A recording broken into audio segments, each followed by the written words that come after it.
నమస్తే.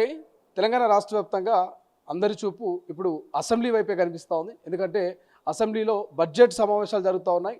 బడ్జెట్ సమావేశాల్లో భాగంగా అధికార కాంగ్రెస్ పార్టీ విపక్ష ప్రతిపక్షాల మధ్య మాటల యుద్ధం నడుస్తూ ఉంది. పాడి కౌశిక్ ఒక దళిత ఎమ్మెల్యేను అవమానపరిచిండు. ప్రధానంగా కడియం శ్రీహరికి వార్నింగ్ ఇచ్చిండ్రు నిండు సభలు అంటూ కాంగ్రెస్ పార్టీ నేతలు ఆరోపణలు చేస్తూ ఉంటే, బట్ బీఆర్ఎస్ నేతలు ప్రధానంగా కేటీఆర్ మాత్రం నీది ఏ పార్టీ అని అడిగినందుకు మా పాడి కౌశిక్ మీద దాడి చేసే పని చేశారంటూ ఆయన ఒక వివరణ ఇచ్చేటువంటి ప్రయత్నం చేశారు. సో రైట్ నౌ ఒకసారి ఇదే అంశం మీద డిస్కస్ చేసే ప్రయత్నం చేద్దాం.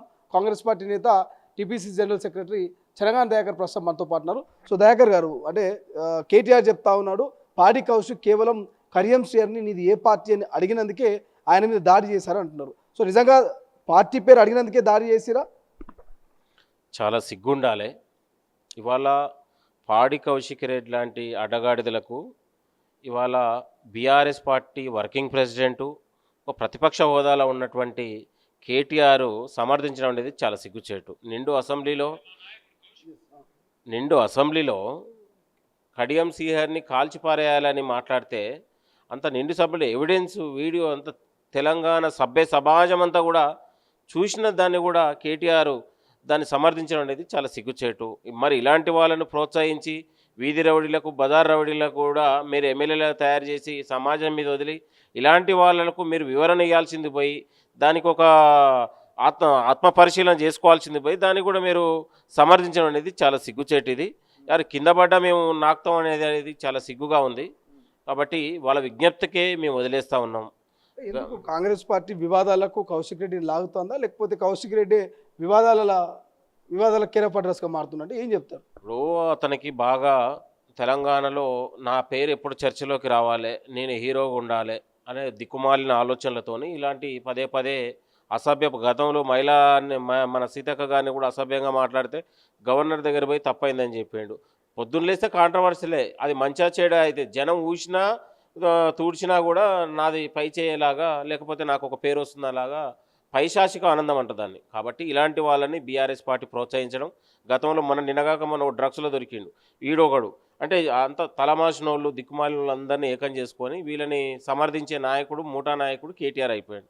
చాలా సిగ్గుచేటండి. వివరణ ఇవ్వాల్సింది పోయి ఒక తండ్రి లాంటి వయసు ఉన్న ఒక సీనియర్ శాసనసభని పట్టుకొని మాట్లాడితే అలాంటివి మేము మాట్లాడకూడదని వివరణ ఇవ్వాల్సింది పోయి సమర్థించడం అనేది అంటే మీరు ఏ రకంగా మీరు ప్రోత్సహిస్తారు ఇలాంటి మాటలను, ఇలాంటి వ్యవహారశీలని అనేది సమాజానికి ఏం మెసేజ్ ఇస్తుంది బీఆర్ఎస్ పార్టీ?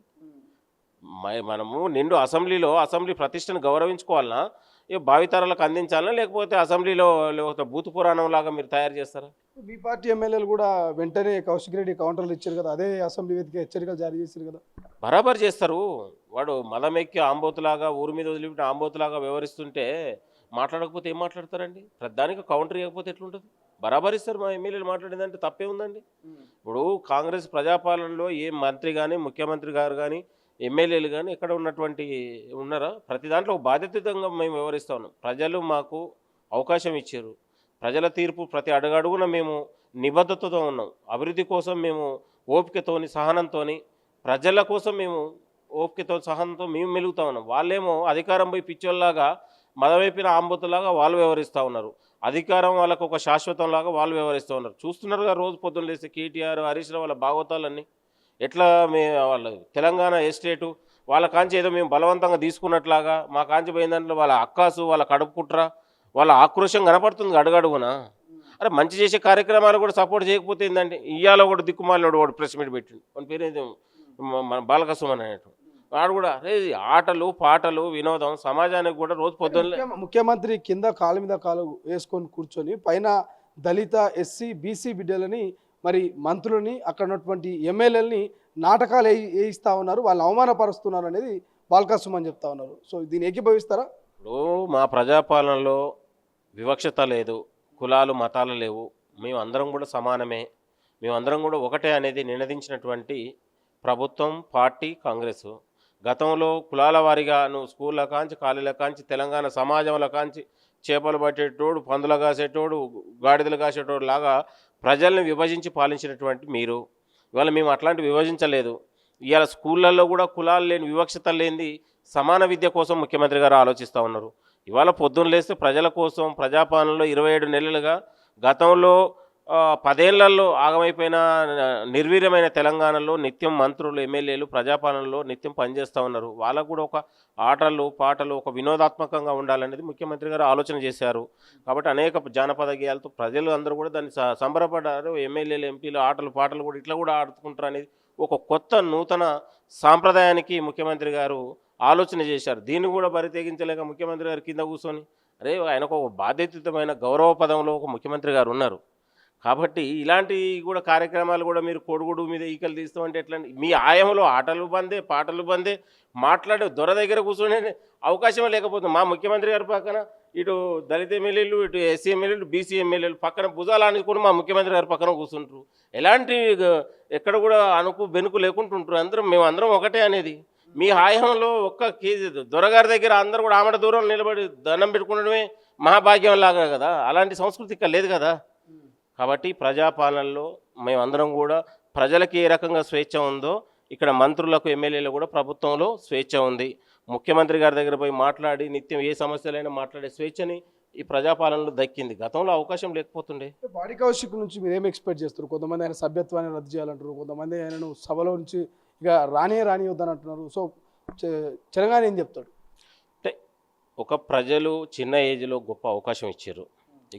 ఇచ్చినప్పుడు గౌరవంగా ప్రజల ఆదరణ పెంచుకునే విధంగా ఉండాలి తప్ప పొగరుబోతుగా ఆంబోతుగా మదమెక్కిన ఆంబోతులాగా వివరించి ఎవరిని పడితే వాళ్ళని స్పీకర్ గారిని తిడతారు. ఇటు గౌరవ సీనియర్ నాయకులపైన ఇవాళ తండ్రి లాంటి వయసు ఉన్న వాళ్ళ పట్ల కూడా ఇలాంటి పదజాలం పరుష పదజాలం సరైనది కాదు.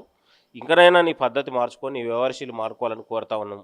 కాకపోతే మానుకోవాల్సింది వివరించాల్సింది పోయిన వాళ్ళే ఇవాళ పాడి కౌశిక్ రెడ్డి లాంటి వాళ్ళ మీద చేతులు చేసుకొని సమర్థించడం అనేది చాలా సిగ్గుచేటు. కేటీఆర్ ఈరోజు ప్రెస్ మీట్లో కూడా చూసినాం. ఇలాంటి వాక్యాలు అనేది సరైనది కాదు. ఎవరు చేసినా కూడా దాని వివరణ తీసుకొని ఆత్మపరిశీలన తీసుకొని ఒకసారి ఇలాంటిది ఇంకోసారి తప్పైందనే విషయాన్ని వాళ్ళు సరి చేసుకుంటే బాగుండేది అనేది మేము కోరుకుంటా ఉన్నాం. ఏది ఏమైనా అతను చేసినటువంటి సభ గౌరవాన్ని తప్పుపట్టించే విధంగా సభలో సభ్యులను కించపరిచిన కూడా ఖచ్చితంగా అతడికి చర్యలు ఖచ్చితంగా తీసుకుంటారు. అతడికి శిక్షలు ఉంటాయి. బరాబర్ అతను చేసిన దానికి ప్రాశ్చాత్యపం ఉండాల్సిందని మేము కోరుతున్నాం. Thank you so much. ఇది చట్టపరంగా కౌశిక్ రెడ్డి మీద ఖచ్చితంగా చర్యలు ఉంటాయి. ఆయన క్షమాపణ చెప్పాల్సిన అవసరం ఉన్నది. సో సీనియర్ నాయకులను అవమానకరంగా మాట్లాడడం, ఆయన అవాభావాల్ని పలకడం సరైనటువంటి పద్ధతి కాదంటూ తెలంగాణ దయాకర్ చెప్తున్నటువంటి పరిస్థితి. చూద్దాం పాడి కౌశిక్ వివాదం మరిన్ని పెను ప్రమాదాలు తీసుకురాబోతుందా, రాష్ట్ర రాజకీయాలను ఎటువైపు తీసుకుపోతుంది, ఏం జరగబోతుంది అనేది భవిష్యత్తులో చూడాలి. కెమెరా పర్సన్ అజయ్తో శ్రీశైలం, తొలి వెలుగు, గాంధీ భవన్, హైదరాబాద్. అసలైన తొలి వెలుగు. ఫాలో వాట్సాప్ @తొలి వెలుగు official.